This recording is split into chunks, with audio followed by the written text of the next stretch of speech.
Di Euro 2024 de maçên koman temam bûn. Tîmên bi serketin derbasî dora 16 bûn. Ji bo yên nizanin em hinekî qal bikin. Bi giştî 6 kom hebûn. Di her komê de 4 tîm hebûn. Statu ev bû. Her du tîmên yekemîn û duyemîn rast wê ji komê derketana. Dibe çi? Dibe 12 tîm. Li wir 4 tîm dimînin ji bo dora 16. Ew jî ji tîmên ku dibûn sêyemîn yên herî serketî wê bihata hilbijartin û ev yek jî çêbû.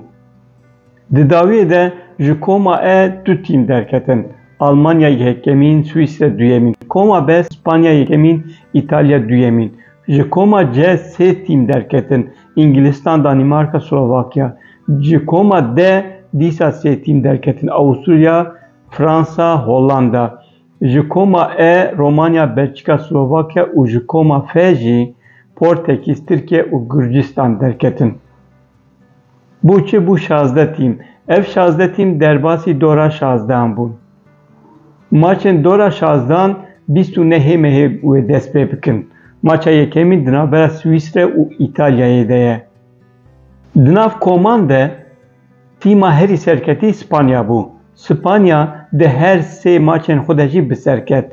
İspanyayê tîma mezin İtalya, Hırvatistan û Albanya têk bir. İspanya û Almanya wisa dixwînin ki favoriyên mezinin. Favorê din jî hebûn. Wekî İtalya, lê İtalya xwe xweş nîşan neda. İtalya ku 2020 de bi ser ketibû, di vê maçên koman de ew hêvî neda. Lê dîsa jî favorî ye. Favoriyekî din jî İnglistan e, yek a din Fransa ye.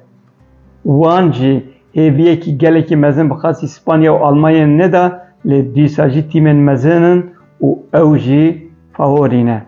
Koma herî balkêş koma E bû. Di koma E de Romanya, Belçika, Slovakya û Ukrayna hebûn. Piştî maçên duyan puanên hemû tîman sisê bû. Piştî maçê sisêyan jî puanên hemû tîman bû 4. Yekemîn jî bi 4 puanî, duyemîn jî bi 4 puanî, sêyemîn jî bi 4 puanî derbasî dora 16 bû. Ukrayna ku ji komê ket, ew jî bi 4 puanî ket. Ev tiştekî gelekî balkêş bû.